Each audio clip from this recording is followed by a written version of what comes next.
Is this going to be the biggest stock market bubble in history?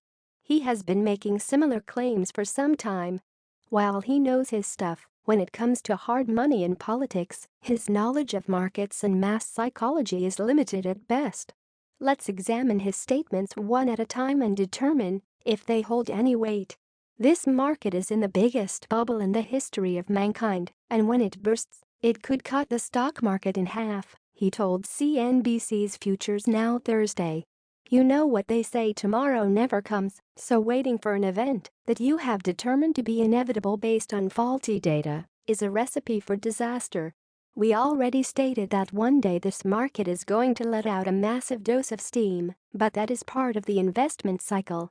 An enormous run-up that lasts for a long time, and then a very sharp correction which feels like the end of the world because most of the players jump in towards the end. As long as fiat money is in play, there will be boom and bust cycles. I see trouble ahead, and it originates with too much debt, too much spending, Powell said. That's the same argument gold bugs have been making since we got off the gold standard, so the point is moot. One day the markets will correct. We use the word correct because what separates a crash from a stock market correction is one's perspective. For the record, he predicted that the markets would shed 50% back in August of 2017. Instead, the SPX has tacked over 15%. Logic does not drive the markets, emotions drive them, so the critical factor is to understand is that sentiment drives the market.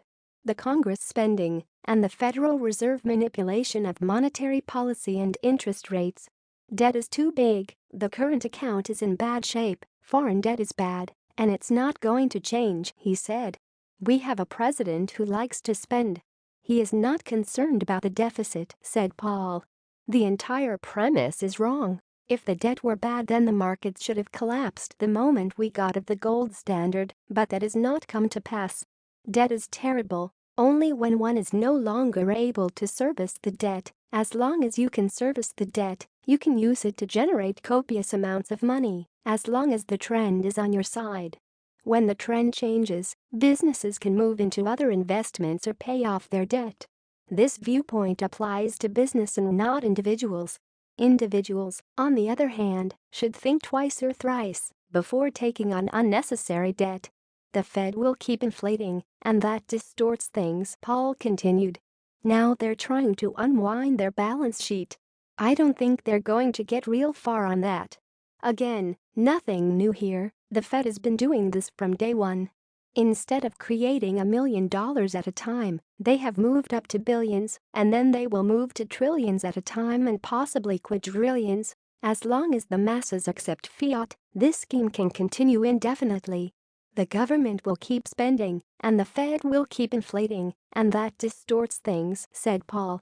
When you get into a situation like this, the debt has to be eliminated. You have to liquidate the debt and the malinvestment. Maybe and then maybe not. The game has not changed since we got off the gold standard, so the above premise is faulty and in need of improvement. He has failed to account for the masses, and the masses are the most essential part of the equation. Until the masses deem fiat to be a problem, the Fed is going to be in a position to inflate the money supply to infinity if needed. Therefore, it has been our take that every back-breaking correction should be viewed as an opportunity as long as fiat is in play.